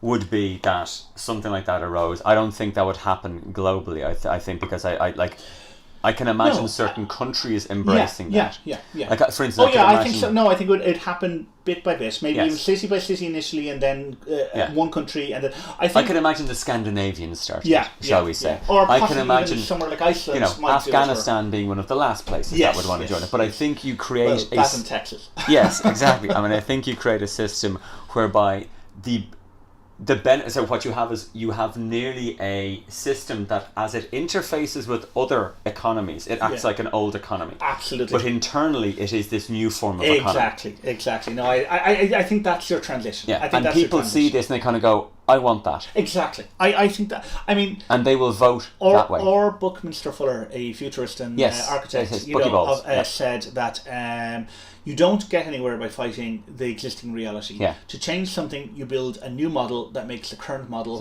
obsolete. Yeah. And I completely agree with you. I think the peaceful transitionary model is for rational, free-thinking, scientifically oriented people to investigate the idea, demonstrate the idea, execute the idea, and then people going, it becomes its own good idea. I want some of that. And it literally just starts to replace the old one. I don't think it's going to be done country by country, or as in blocks of country voting to do it. That might come at the very, very end of transitioning. But I think initially, and that initial thing is probably going to be multi-generational, I think demonstrating the idea, building it, executing it, and then city by city, one country by other country. But I do think it would have a domino effect. I think if one country can show that it works, if one country ends up being self-sustaining using this, well... Okay, I have a crazy way how this happens. Start seeing a domino effect, this is how I think it happens, how it happens. We're taking the world here, people. We're taking over the world, right? So here's my blueprint, is this, right? In order for that to happen, what you need to have is you need to have a buffer surplus of cash available to this new fledgling economy, so it can deal with the doubt and attacks from the other economy. And as it gets its own internal production method based on people wanting to produce it operational, it's got money for a rainy day. Absolutely, And the only thing that's going to do that is a renewable thing that basically keeps on generating money. So here you go. So one of the countries that has actually got a chance of becoming energy independent through having an access to like geothermic or solar or something. Yeah. So therefore it can provide, just by virtue of where it is, it can provide all of its own power. And perhaps have a surplus to sell to other people, in order to give it the cash, to fund the transition. Yeah. Then it can become the example, because it's doing it for itself. It's interacting in the language of the other economies, i.e. through money. Yeah. And it's still got a translatable unit of value. Its surface. That capsule that you were talking about. Yeah, so that was that's probably the only way. It's not going to be like a country with a lot of computer companies. No. It's going to have to be something indigenous to the country. Which is why there's a number of people in this movement who are actually focusing on Iceland. I would think Iceland makes the perfect example. Because we think that Iceland is ideally placed for it. Yes, it is. It's small in terms of population. It has got shitloads of geothermal. 98% of its energy is currently provided entirely by geothermal. And it's also just had a massive cultural shock in terms of it's just had... So politically and culturally, it's probably in the right mindset of perhaps considering, even beginning experiments with this idea, evaluating the data, seeing where it's going. Because I think if a country, I agree with you, it's Scandinavian or it's going to be somewhere like Iceland. I think if a country is willing to take the risk, even just to start an initial city or initial town on this, get the feedback, see that it works or it doesn't, or improve the idea, and then when they're ready to take the full plunge, but as you said, with the rainy day capital just in case, then that's it. That's it. They'll either show it works or it doesn't, and assuming they do, then country number 2 joins them. And once you've got 5 or 6 countries on this path, then that's it. Then the system so now I'm going to put my conspiracy tinfoil hat on. Yeah. And go. So I'm a billionaire and I'm watching this. Yeah. I'm the head of Morgan Stanley. Yeah. And I'm watching this and I'm like, lads, put Iceland out of business. Yeah. Because we can't afford this to succeed. Yeah. Because if this succeeds, it literally is antibiotics to us. Yes, it's going to kill us. Yeah. Well, it's interesting you say, antibiotics, so you use the medical thing, because there's a gentleman who describes the current point of time that we're in as the cancer stage of capitalism. And I think we are at the cancer stage of capitalism. So. It's eating the host from the inside out. Patently not working, and yet no one knows how to replace it. Right, exactly. The only 2 guards against that. Right, now sorry to interrupt again, conspiracy theory. There's been a massive increase. If you think about this, there's been a massive increase in the number of culture, i.e. TV shows, books, movies, that deal with a breakdown of society. We've had World War Z, we've had True Blood, we've Revolution.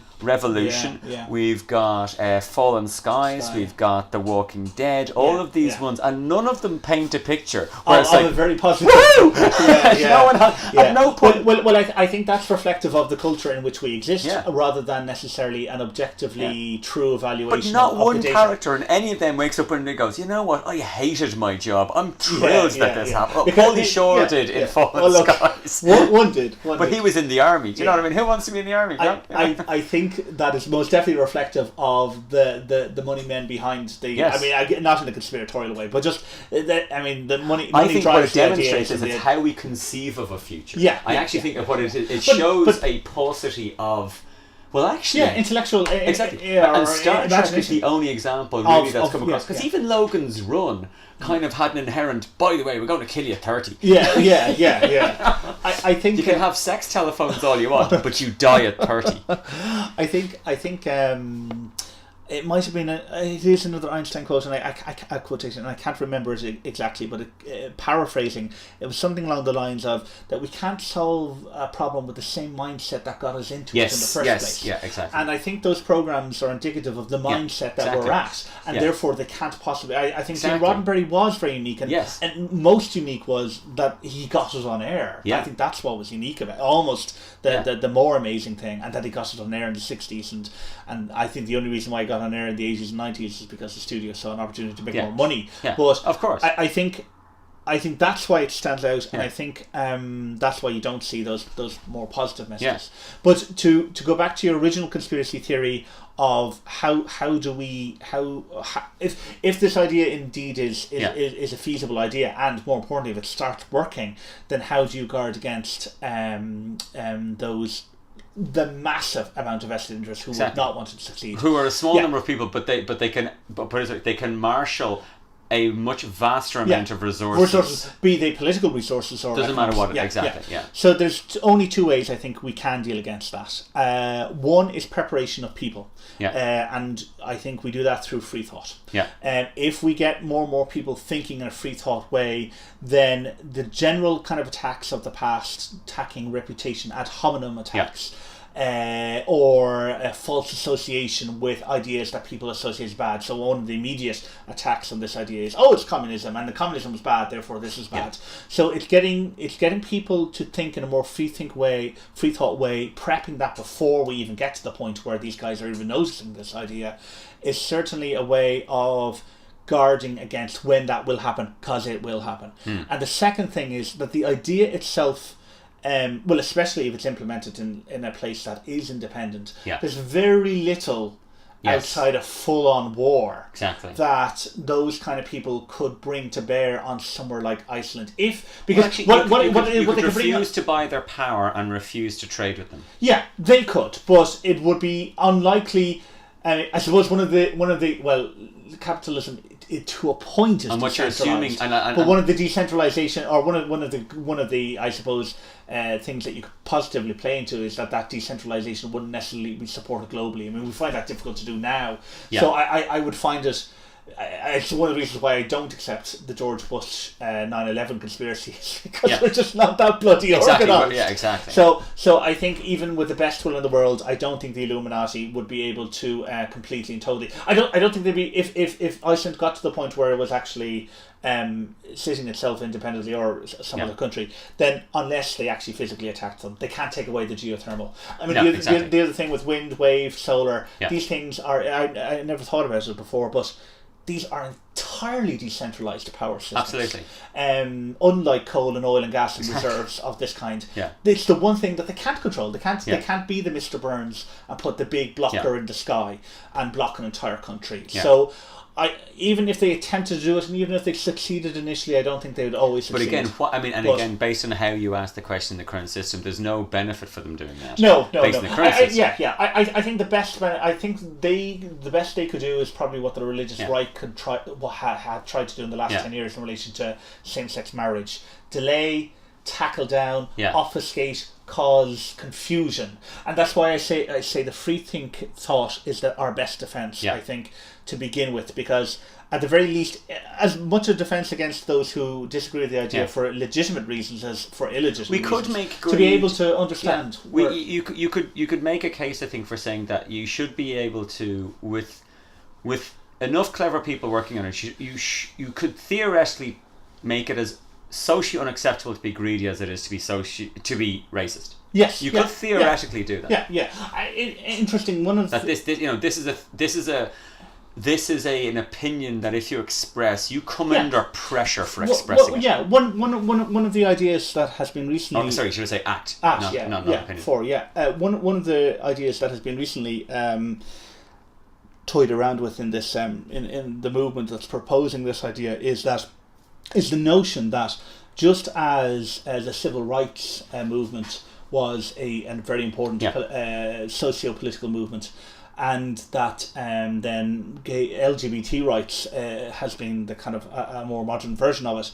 The idea that access equality rights, that there's no legitimate reason, just like there's no reason why a king should all of a sudden have divine power, full absolute power, and these ideas are considered nonsensical, and now ideas of slavery are considered nonsensical, and that's only 150 years or a bit more than that since that has been knocked on the head. Then the argument has been made that the fact that any human being should have access to less than another will eventually become a nonsensical idea. There's no reason why, by mere factor of birth, or what your parents did, or what your grandparents did, that all of a sudden you should be held at a disadvantage for the rest of your life. This is something that we need to bear in mind when talking about that. You see, I think what you just said there, that is preaching to the choir, because all free thinkers, I think, would agree with you there. I think the issue is when you add then, let's say religious people being non-free thinkers for this case. religious people don't see human life as the beginning, middle and end. Yes. They see it as the beginning. Yes. They see that there is a far greater bit that happens after you're dead.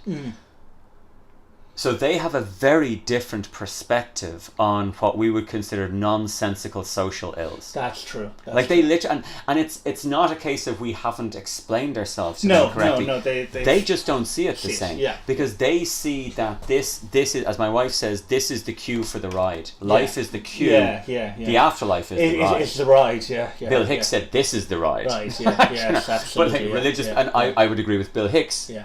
You know, yeah, I don't agree with the religious. Yeah. And I think that's... Sorry, just on that, you should... meoldysheep, I'm going to plug him again. Oh, meoldysheep, he's a brilliant song called The Big Electron, which is a mix between George Carlin's talk about life in the universe being the big electron, brilliant, and Bill Hicks' It's Just a Ride. Oh, fantastic. It's a great 2-minute little one. I'll watch that this evening. Yeah, but anyway, excellent. Sorry. Yeah. So, so you were saying, just like as the religious have a different view on this being... exactly. I mean, like, were you going to say then, similarly, with people who have notions about equality? Yeah, you see, because I think... Because like you and I are coming from a point of view, like, and even as we said earlier on, like to survive and thrive. Yeah. Now, survive and thrive means a very certain specific set of things to us. Yeah. But I think we would agree on most of them. Yes. Right? Yeah. I may want a slightly larger television. Yeah. Do you know what I mean? Yeah. You know, I like big screen TVs. Yeah.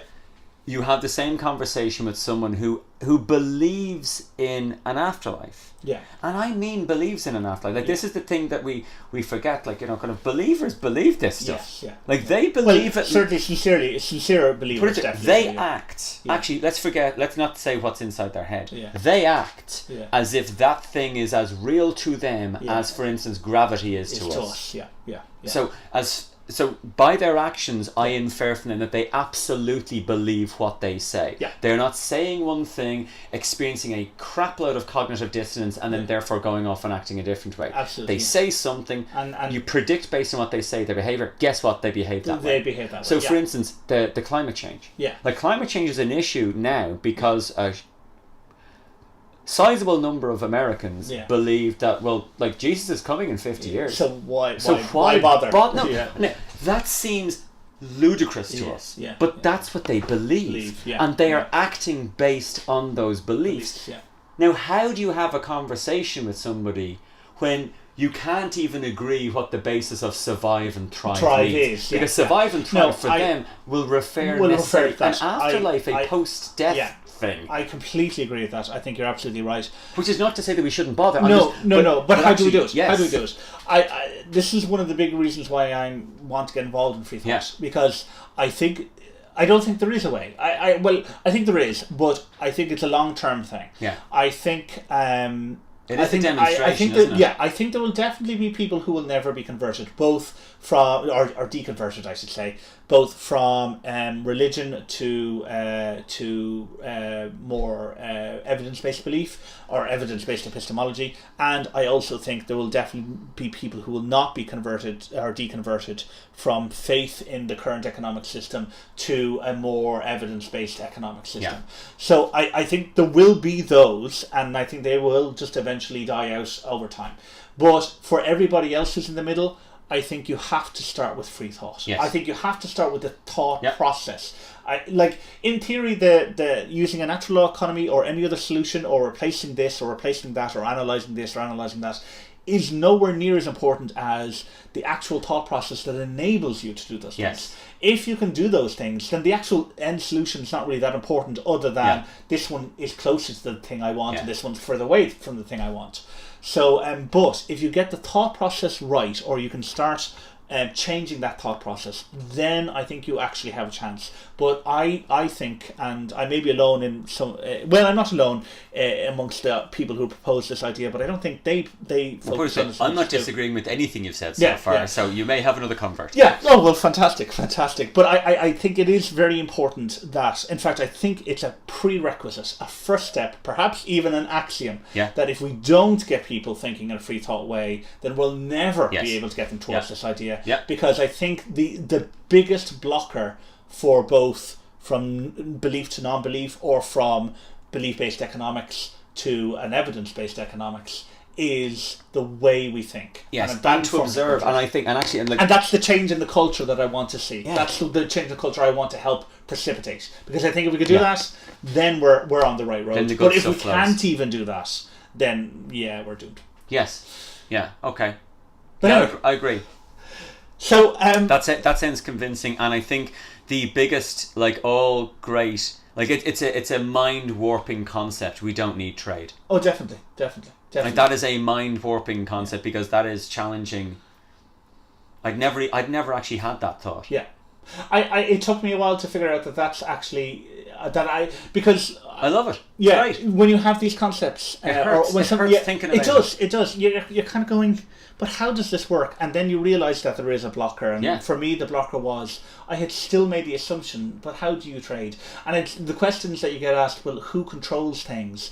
Also was a difficult question for me, and I understood that the answer was to ask the person, well, who's in charge of physics? Who's in charge of what is physics and what isn't? And who's in charge of what is chemistry and what isn't? No one, and yet we make progress. So leaderless movements are very, very possible. It also and in fact, we've been doing them successfully for 400 years. We just have been applying it to very, very narrow fields. And because one of the things here's the thing. Here's how I have personally seen the economic system fail time and time and time and time again. And everybody knows this. Someone who is very, very good at a job, who then gets promoted to be a manager. Yeah.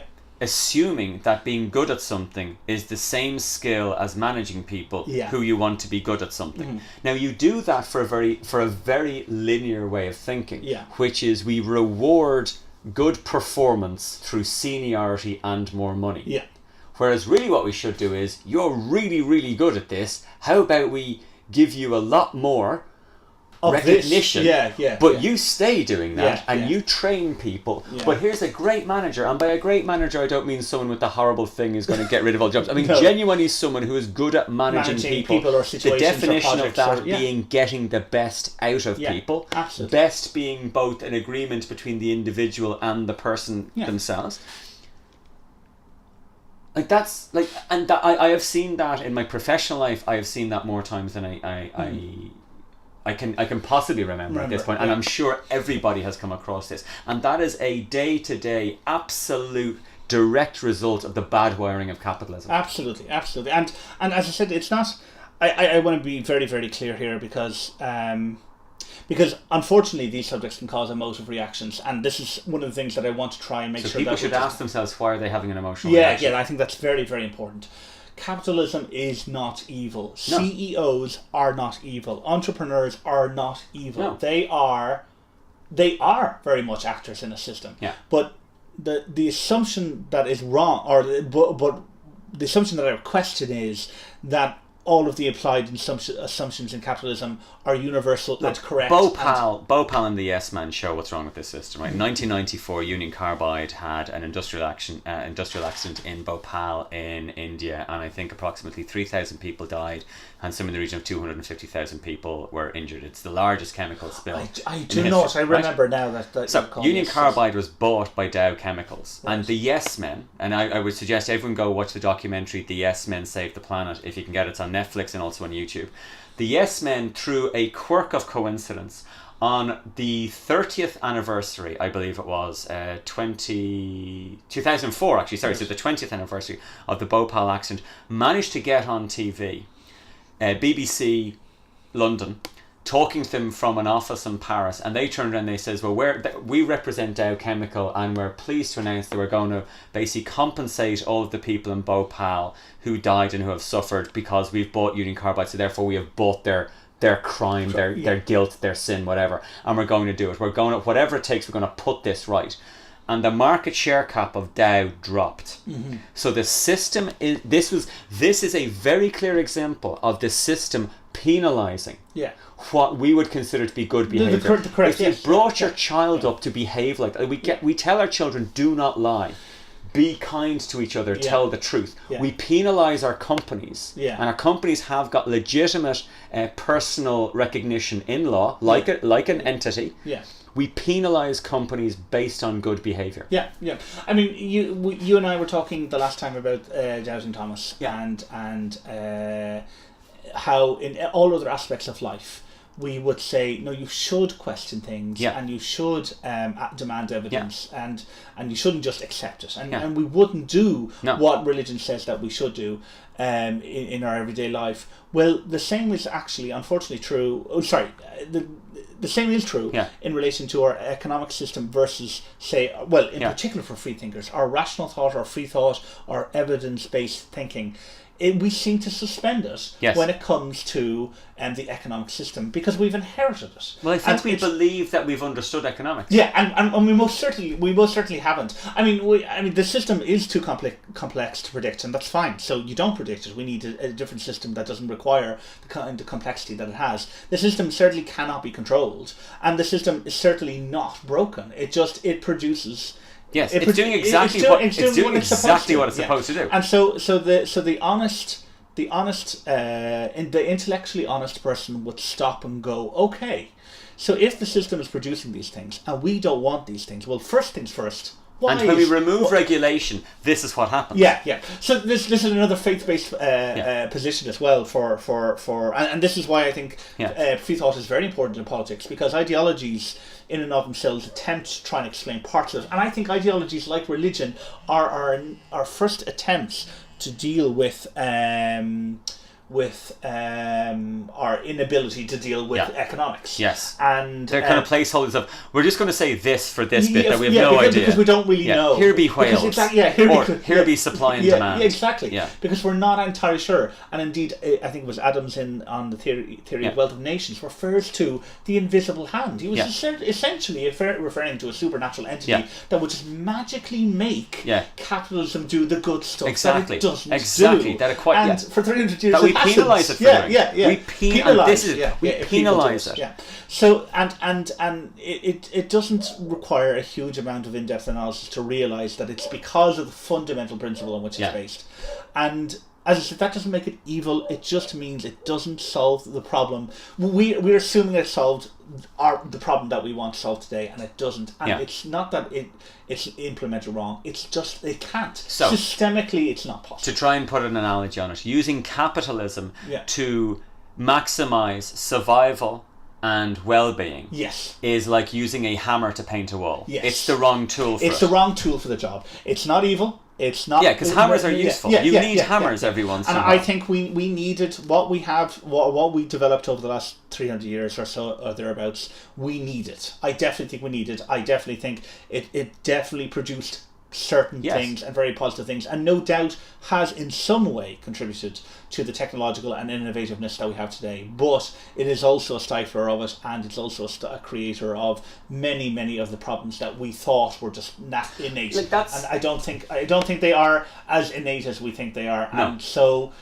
it's now time, I think, for us to grow up and to actually the first problem. First rule, or the first difficulty for drug addicts or alcoholics or whatever, is to stand up and admit there's a problem. I've got a problem. And Absolutely. So I think as free thinkers, we are rightly placed to go, look, I think we have a problem here. Let's be adult about it, and let's be intellectually honest about it, and let's dive into it and try to understand. And this is interesting. In the most robust and scientific way we can, what might be the cause, and let's not be afraid of where that takes us. And also, I think, and this is one thing I saw, like, because the comedy thing, I'm a fan of Russell Brand, even though some worrying video has emerged this week of him hitting a protester over in London. Right, I didn't see but like, that. I kind of go, that might just make him a moron and a bit of a dick. It doesn't stop what he's saying also being true. And this is the whole thing.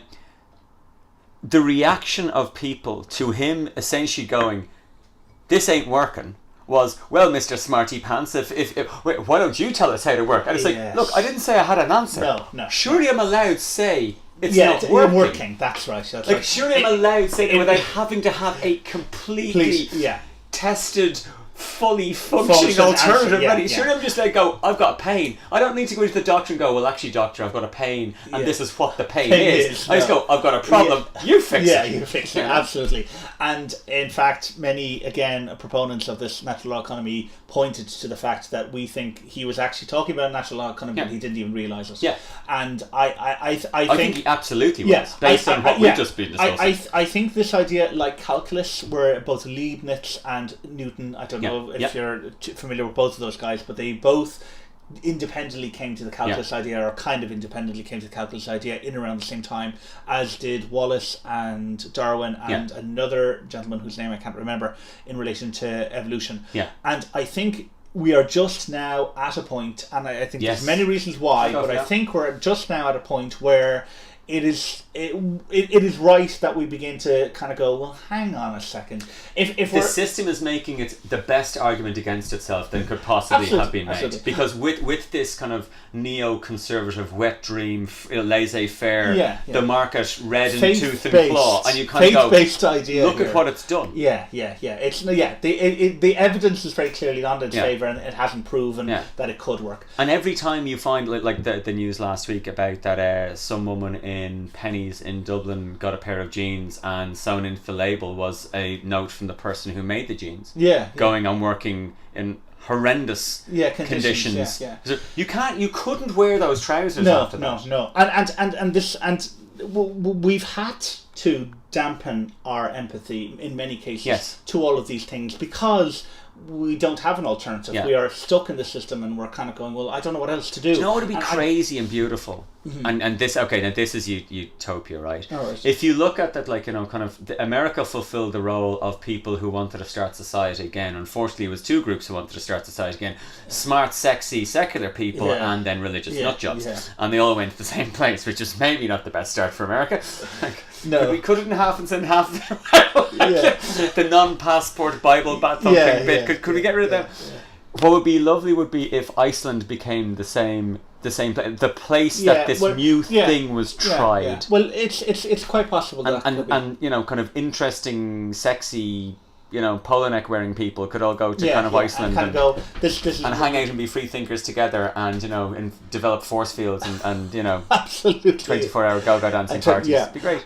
Listen, did you say you wanted to have a chat about some other stuff? I know we're going to leave it for we're going to do that. We're going to do that next time. Yes, we're going to talk about psychedelics the next time. So there you go. Because that's something I know nothing about. Great. And I have this immediate built-in adverse reaction to drugs because of talk about upbringing or whatever. Very good. And I want to challenge myself. I want to make myself feel uncomfortable, and I want to get rid of my old notions on that. So I think we'll leave it with that. So you've heard it here, the cultural revolution. Absolutely.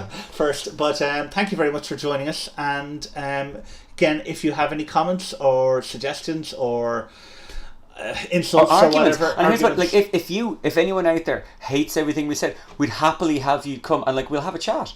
Absolutely. This is the whole point. This shouldn't be like this is just our ranty opinions. Exactly. No, we want other ranty opinions too. Also, if you agree with us and you think we're fantastically well informed, we would love to hear that. You can tell us that as well. That never gets old. No, definitely not. So you can contact us at freethinkers@freethoughtfriday.com. All Fantastic. Right. Thank you very much, and we'll see you on episode 3. See you again. There is a point. Is there a point to all this? Let's find a point. Is this real? Or is this just a ride? The world is like a ride. You think it's real? It's just a ride. We can change it anytime we want. It's only a choice between fear and love. The world is like a ride. You think it's real? It's just a ride. We can change it anytime we want. It's only a choice between fear and love. Life goes up and down, round and round. It has thrills and chills, and it's very brightly colored. Up and down, round and round, and it's very loud. Don't worry, don't be afraid. It's just a ride. And we can change it anytime we want. It's only a choice between fear and love. Why are we here? I think we're part of a greater wisdom than we will ever understand. A higher order. Call it what you want. Know what I call it? The Big Electron. The Big Electron. Whoa, whoa. The big electron. Whoa, whoa. Whoa, whoa. It doesn't punish, doesn't reward, it doesn't judge at all. It just is, and so are we, for a little while. The ride goes up and down, round and round. It has thrills and chills, and it's very brightly colored. Up and down, round and round, and it's very loud. Don't worry, don't be afraid, it's just a ride. And we can change it any time we want. It's only a choice between fear and love. The big electron. Whoa, whoa. Whoa, whoa. The big electron. Whoa, whoa. Whoa, whoa. It doesn't punish, doesn't reward, it doesn't judge at all. It just is, and so are we, for a little while.